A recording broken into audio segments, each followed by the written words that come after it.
Et parlant de serveurs en ligne, il y a plusieurs. Vous pouvez acheter un serveur sur Linode ici. Vous pouvez acheter un serveur sur Linode. Ils ont de très bons prix, par exemple. Si je viens sur Shed, je vais juste descendre un peu là. Je pense qu'il y a Shed CPU. Ok, voici Shed CPU ici. Vous voyez, vous pouvez avoir un petit serveur à 5 dollars et ça va vous consommer 0,0075 dollars par heure. La RAM, ça sera de 1 giga, un CPU. Il aura 25 gigas de mémoire et là, on voit ici, on aura 1 Tera de transfert, simplement. Et dépendant de votre niveau, vous pouvez augmenter. Vous, il y a 12 dollars, 24. Dépendant aussi de l'application que vous voulez héberger. Pour moi, c'est une très petite application, donc je peux aller sur une base de 5 dollars, n'est-ce pas? Et il y a aussi DigitalOcean. Vous pouvez venir sur DigitalOcean. Vous allez voir ici qu'il y a les droplets de 4 dollars, n'est-ce pas? Il y a les droplets de 4 dollars. C'est ça, c'est très intéressant. Donc, c'est encore même plus moins cher que Linode. Donc, je me suis un peu battu à rechercher des plateformes où vous pouvez acheter des serveurs vous-même à des prix vraiment abordables. Moi qui suis au Cameroun, 4 dollars représente dans les 3000 francs CFA pour moi. Donc, à vous de voir. C'est vraiment moins cher. C'est vraiment moins cher. Donc, mais pour ce coup, moi, je vais aller sur AWS.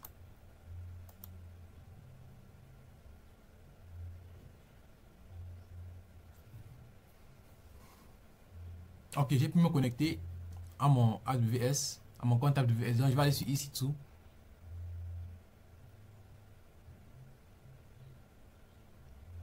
Ok, je vais créer un EC2. Donc, je vais aller sur Launch Instance. Ok. Bon, là, je vais dire BMS, Petit Block Management System. Là, je vais aller sur une machine Linux. Ok, non, je vais aller sur une machine Ubuntu. Je vais choisir Ubuntu. Je vois ici offre éligible gratuite, d'accord, c'est super. 64 bits, ok. Offre éligible, c'est super. Créer un groupe de sécurité, ok. Ok, les configurations sont bonnes, d'accord. Ensuite ici on a configuré le volume, on a 8 Go, ok. Donc on ne veut pas ajouter un volume. Je pense que, ok, je vais créer une paire de clés. Ok, je vais appeler ça BMS. Ok, cette clé existe déjà. BMS app, comme ceci. Ok, d'accord. Ça sera RSA.pm, super. Et là, je vais créer une paire de clés. Ok. Bon, là, je vais venir tout simplement créer mon instance launch. Lancer l'instance. Ok.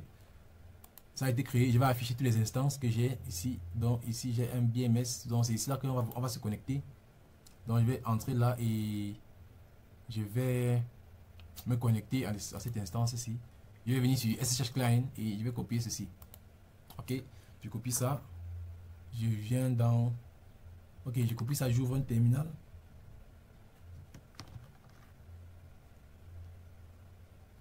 Ok, j'ai ouvert un terminal. J'ai agrandi un peu. Ok. Maintenant, je vais aller dans Downloads. Ok. Et je vais copier la commande que j'ai copiée pour me connecter à ma machine. Donc, je vais entrer CS. Pourquoi est-ce que je suis allé dans Downloads? Je suis allé dans Downloads parce que le BMS.pmc a été téléchargé. Il a été téléchargé dans Downloads et c'est une clé qu'on va utiliser pour se connecter. Donc je vais dans Downloads juste pour pouvoir utiliser la clé là et me connecter à mon EC2. Donc c'est ça, c'est ma machine, c'est l'adresse de ma machine ici et je me connecte là en SSH. Ok, super. Donc j'entre yes. Ok, on peut voir là que je me suis connecté à cette machine là. Je me suis connecté ici, super, je me suis connecté. Alors ce qu'on va faire, c'est qu'on on va pull ce code, n'est-ce pas? On va déjà pousser ce code. On va s'assurer que ce code est poussé sur GitHub. Donc je vois il y a les changements ici. Donc je vais faire git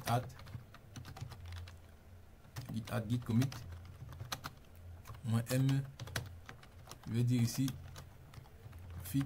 Je vais dire configure docker. Ok. Et là qu'est-ce que je fais? Je fais git push.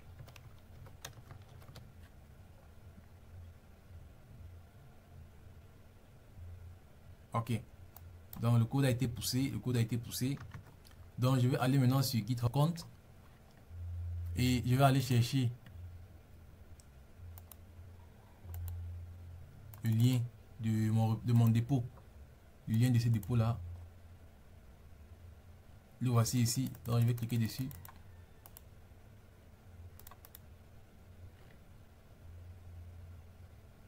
Ok, je vais cliquer sur code. Et là, je vais copier ceci. Ok, j'ai copié. Alors, je vais rentrer dans ma machine ici. Et là, qu'est-ce que je fais? Je vais faire CD d'abord. Ok, je me suis déconnecté. Là, je vais me reconnecter. Vous voyez, ici on avait client loop, quelque chose, c'est disconnect. Donc là, ça veut dire que je me suis déconnecté de mon serveur.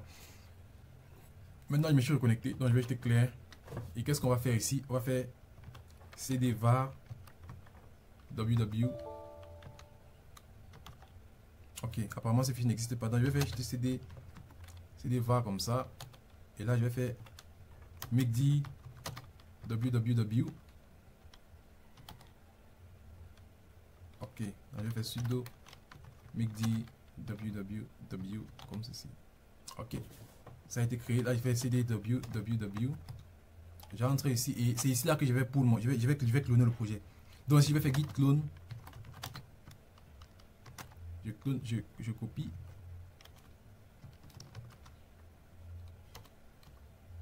Ok, je copie ça et là je colle. Pour not create the. Ok, il faut que je passe en sudo. Donc, je vais faire sudo.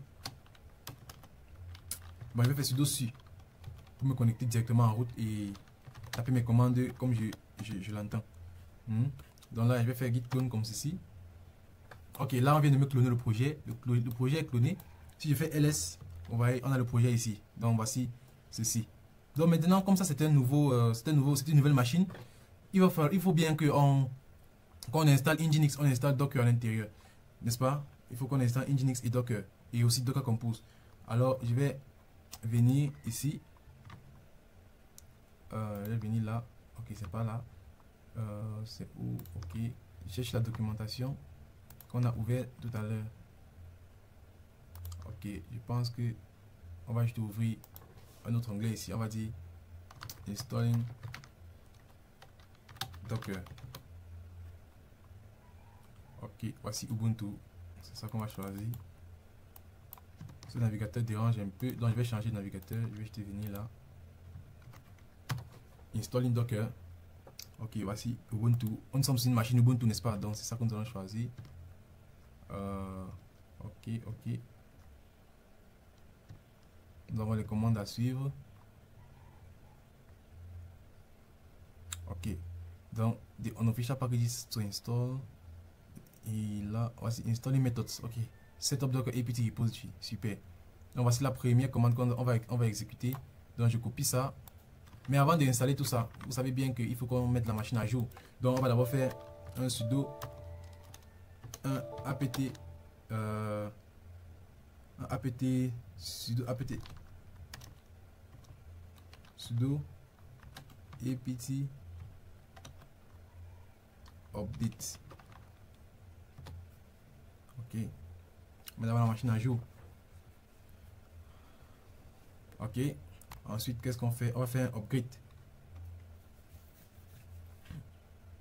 Ok. Là, on va maintenant faire un upgrade. Ok. Yes. Vous mettez tous les packages à jour. Et éviter d'avoir les conflits dans le travail.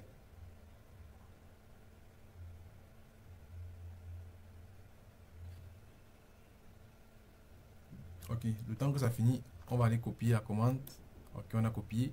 Vous voyez, ici, on faisait bien le apt get update pour nous, n'est-ce pas? Super. Donc, on va juste copier tout ça à l'intérieur ici pour que ça puisse installer. L'installation n'a pas encore fini, donc on va patienter un peu.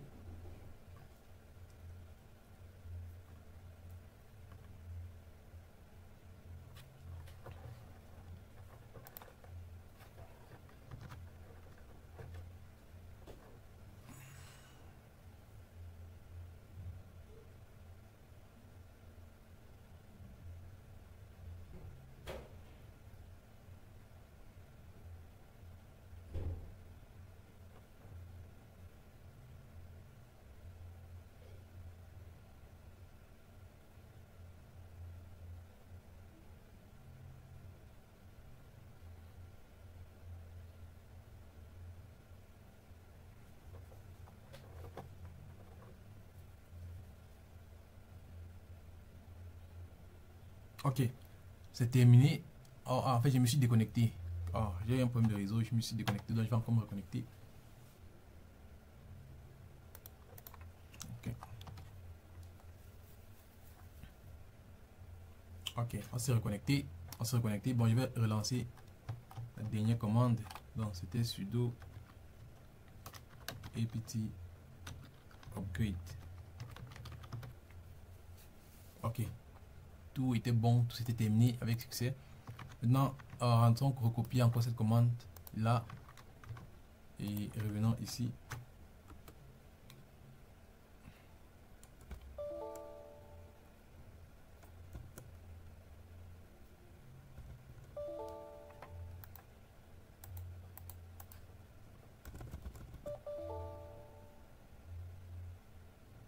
Bon, je vais créer.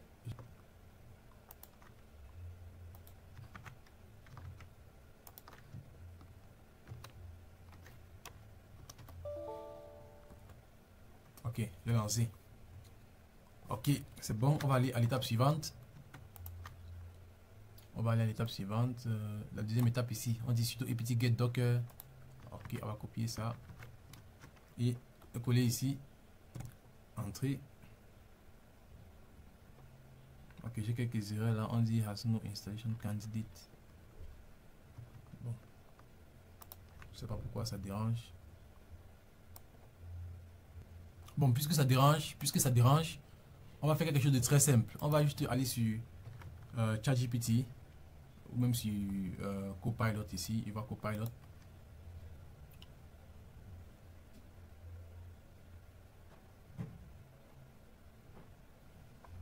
Et là, je vais ouvrir ceci.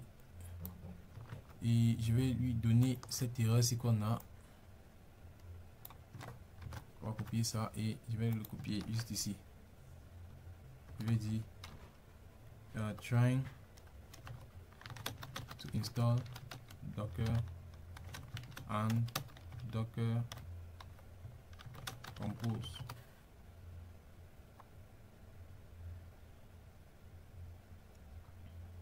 Ok. Bon, on va copier ces étapes-ci. On va copier ça étape par étape. Étape par étape. Ok. Donc ici, je vais copier le upgrade. Je pense qu'on l'a déjà fait, mais je vais encore le faire. Ok, on a le upgrade.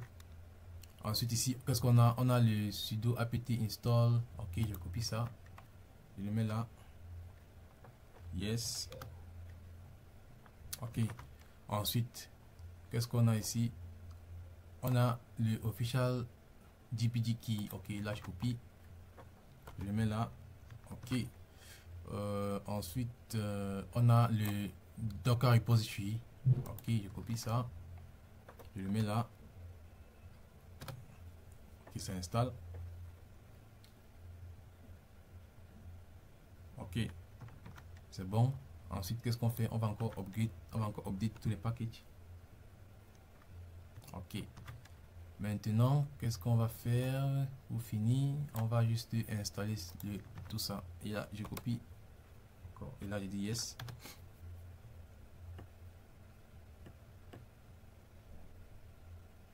Ok, donc on est en train d'installer Docker sur notre machine et ainsi que Docker Compose. Ok, je pense que c'est tout. On dit ici, if you see encounter issues, ensure you have. Ok, d'accord. Ok, j'ai installé Docker. Donc, pour vérifier si on a Docker, je vais faire Docker comme ça. Ok, vous voyez, les commandes s'affichent. Donc, ça veut dire que Docker est installé. Docker est très bien installé. Et qu'en est-il de Docker Compose? Donc, je vais juste clear tout ça. Et là, je vais faire Docker Compose. Docker Compose. Ok, peut-être c'est plutôt Docker Compose. Ok, donc nous avons Docker ici, Docker Compose et Docker. Donc les deux sont bel et bien installés. Donc je vais maintenant naviguer. Vers mon projet, n'est-ce pas? Je vais faire cd var www blot comme ceci ls. Ok, donc je vais faire sudo su pour me connecter en route. Ok, là je fais cd Django, j'entre à l'intérieur, je fais ls. Vous voyez que ici on a notre Dockerfile et on a aussi notre Docker Compose, n'est-ce pas? Mais il faut bien savoir que notre Dockerfile notre Dockerfile est utilisé par Docker Compose. Donc, je pourrais bien build aussi, n'est-ce pas, à partir d'ici. Mais puisque notre Docker Compose est là pour mettre tous nos conteneurs en réseau, ainsi qu'avec la base de données, je vais directement, n'est-ce pas, utiliser ceci pour faire donc, je vais utiliser la commande. Qu'est-ce que je vais faire? Je vais faire Docker Compose. Docker Compose build. Ok. Donc, ceci va build. Ceci va build. On peut voir les étapes ici. On est ici à 1 sur 5. Donc, nous sommes à 4 étapes sur 9. Donc, c'est ça le Docker Compose. Et je viens aussi de me rappeler de quelque chose de très important. Je remarque que dans notre code, ici, si je viens sur Settings, ok, je vois Local Production. Si j'entre dans Production, ok, je vois ici, on a déjà configuré tout ça. Je pense que j'avais configuré tout ça dans la séance passée. La base de données ici, qu'est-ce qu'on a ici? On a ici Postgre, on a Postgre et on a DB ici, on a DB. En fait, d'où est-ce que je viens ces valeurs ici? Ici, je vois Postgre, ici on a Postgre, ici on a Postgre, ici on a DB. En fait, ici, on a Postgre. Pourquoi? Parce que on utilise les valeurs par défaut qui sont fournies par notre service DB ici. N'est-ce pas? Ici, c'est Postgre.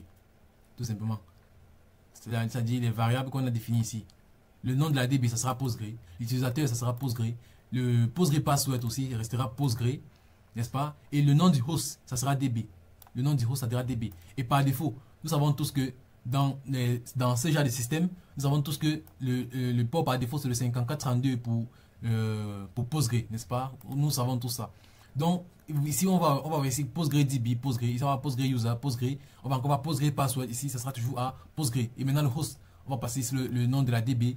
Et ici, le port, on va dire ici, le 5432. Donc, c'est ça que je voulais noter avec vous. C'est ça que je voulais noter. Et aussi, il va falloir qu'on change un peu cette commande-ci. Non, pas celle-ci. Je vais regarder le manage.py. Ici, nous lançons l'application locale. Mais puisque nous sommes en train d'aller en production, il va falloir qu'on lance ça aussi en production. Et je pense que j'ai copié tout ça, j'ai envoyé sur GitHub, ce qui est une très très mauvaise pratique. Donc normalement, je devais mettre ça dans le Gitignore, n'est-ce pas? Je devais ignorer ça avec le Gitignore. Et je ne l'ai pas fait. Et je pense que je l'ai fait, mais peut-être n'a pas été pris en compte. Bon, c'est pas grave, c'est pas grave. Et dans le Django Settings module, ici là, nous sommes en local. Donc je vais juste aller maintenant en ligne. Ok, c'est encore en train d'être exécuté dans ce Docker Compose. J'ai l'impression que ça prend un peu de temps, que c'est resté figé peut-être. Peut-être il y a un problème de réseau. Donc je vais faire CTRL-C pour arrêter. Ah, ok, ça continue. Ça continue. Ok, nous sommes à l'étape 7 ici. Nous sommes à l'étape 7. Donc j'ai utilisé la commande docker build. Ok, ça n'arrive pas à monter. J'ai fait un docker build. Donc le service web a été build. Le service web a été build. Donc si je fais maintenant docker images pour voir les images. Vous voyez ici là j'ai une image, n'est-ce pas? J'ai une image ici quoi? Le blood bank. Et là c'est en test et tout. Donc voici nos images. Ok. Je vais faire docker up. Ou bien docker compose. Donc là on vient de dockeriser. Donc je vais non lancer ce conteneur. Je vais up ce conteneur, c'est-à-dire le lancer, n'est-ce pas? Je vais lancer cette image. Je vais lancer un conteneur à partir de cette image que nous avons ici. Donc ça c'est docker compose up -d pour dire un mot détaché. Ok. Donc ça a lancé. Ça a lancé. On peut voir que tous les services sont en train d'être lancés. Ok. Les deux ci ont été créés. Ok, ça va, je comprends mieux. En fait, l'image, n'est-ce pas? L'image de la DB n'avait pas au préalablement n'avait pas besoin d'être créée. Pourquoi? Parce que c'est une image qu'on va juste pull. C'est une image qu'on va juste pull. Et voici en fait, voici la seule image qu'on construit. Donc quand j'ai fait le Docker Compose build en haut là, c'était juste pour build l'image web. Maintenant on peut voir ici là que les deux ici ont été statés, le container DB et le container Blood Management System.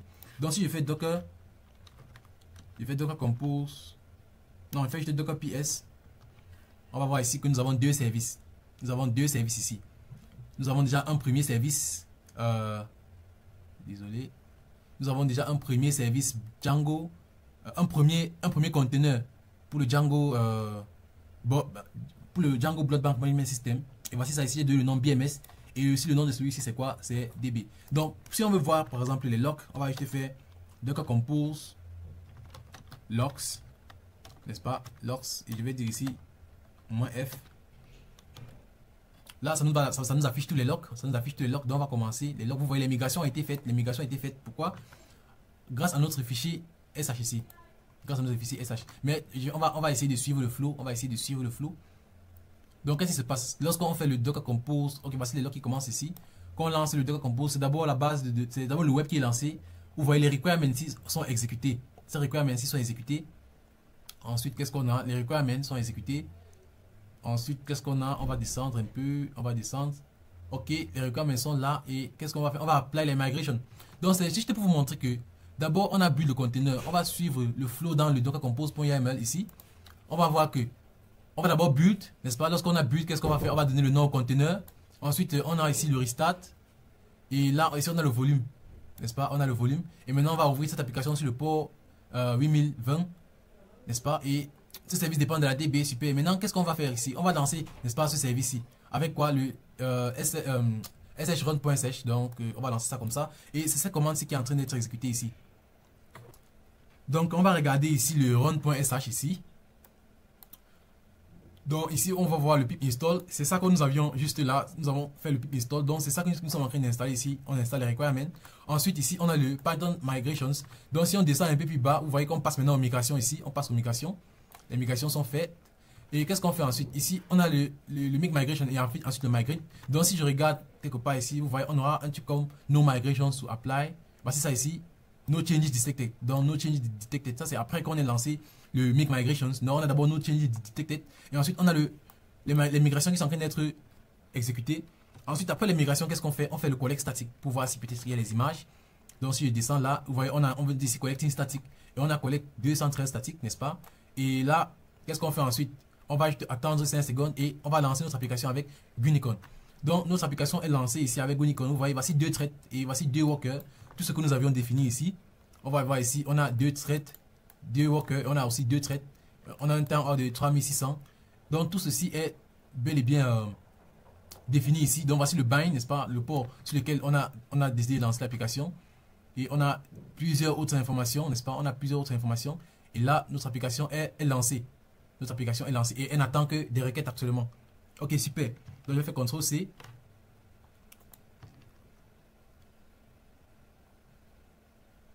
Je vais faire CTRL-C, CTRL-C. Ok. Là, alors, j'ai utilisé la commande Docker Compose logs, n'est-ce pas? Rappelez-vous, je vous ai parlé du port. Je vous ai parlé du port sur lequel on va lancer l'application. Et dans mon Docker Compose ici, j'ai fait un 8020 et 8080. En fait, on va lancer l'application, n'est-ce pas, dans le conteneur de ce service-ci, sur le port 8000. Mais on va l'exposer hors du conteneur sur le port 8020, n'est-ce pas? Si je rentre ici, là, n'est-ce pas? Si je rentre dans le serveur ici, je fais le docker ps. Vous allez voir que notre service web BMS, n'est-ce pas? Il est lancé avec cette commande ici et il est ouvert sur le port 8000. Il est ouvert sur le port 8000. Alors que dans, n'est-ce pas? Alors que dans notre conteneur, cette application, elle est ouverte sur le port 8000 à l'intérieur. À l'intérieur ici, on a le port 8000 à l'intérieur. Alors qu'à l'extérieur, ici, nous sommes plutôt sur à l'extérieur ici, nous sommes sur le port 8020. Donc, vous allez encore mieux comprendre lorsque je vais utiliser Nginx. Alors, ça sera tout pour cette partie. Dans cette partie, nous avons vu déjà comment écrire un Dockerfile pour une application Django, n'est-ce pas? Pour une application Django. Ensuite, après le Dockerfile, nous avons regardé le Docker Compose, n'est-ce pas? Nous avons regardé le Docker Compose. Nous avons utilisé cette commande ici pour faire plusieurs autres actions, n'est-ce pas? En utilisant le bash scripting, on a fait ceci. Et ensuite, qu'est-ce qu'on a fait? Ensuite, on a acheté un serveur, n'est-ce pas? On a pris un serveur sur AWS pour pouvoir faire tout ceci. Donc, je vais juste fermer ça. Ensuite, on a pris un petit serveur, un petit EC2 hein, pour exécuter notre application. Ensuite, je vous ai aussi montré la documentation pour en savoir plus. Nous sommes connectés à notre serveur en SSH, n'est-ce pas? Nous sommes connectés à notre serveur. Nous avons, pour le projet, sur GitHub, nous avons lancé notre container. Et nous avons utilisé le Docker Compose et le Dockerfile. Je vous ai montré comment ça fonctionne tout simplement. Et là, on peut voir que notre application est bel et bien lancée. Maintenant, la prochaine étape, n'est-ce pas, dans la prochaine vidéo, ce que nous allons faire, c'est que nous allons installer Nginx sur cette machine. Nous allons installer Nginx et nous allons aussi acheter un nom de domaine. Nous allons acheter un nom de domaine pour pouvoir connecter cette application et faire en sorte que cette application soit disponible en ligne, n'est-ce pas? Cette application soit disponible en ligne. Donc ça sera ce qu'on va faire dans la 4e vidéo, dans la 4e partie de ce cours. Et aussi, dans la prochaine partie, je vais vous montrer aussi comment en générer, n'est-ce pas, le SSL pour le nom de domaine. Donc on va faire tout ça ensemble. On va acheter le nom de domaine. Le nom de domaine sera acheté sur Namecheap et on va configurer tout ce qu'il y a à configurer. Et n'est-ce pas, et on va voir comment connecter cette application à un nom de domaine pour pouvoir l'ouvrir, n'est-ce pas, sur un navigateur, tout simplement. Alors, revoyons-nous dans la prochaine partie. J'espère que cette partie vous a plu. Revoyons-nous dans la prochaine partie où nous allons acheter un nom de domaine et connecter ce nom de domaine à cette application.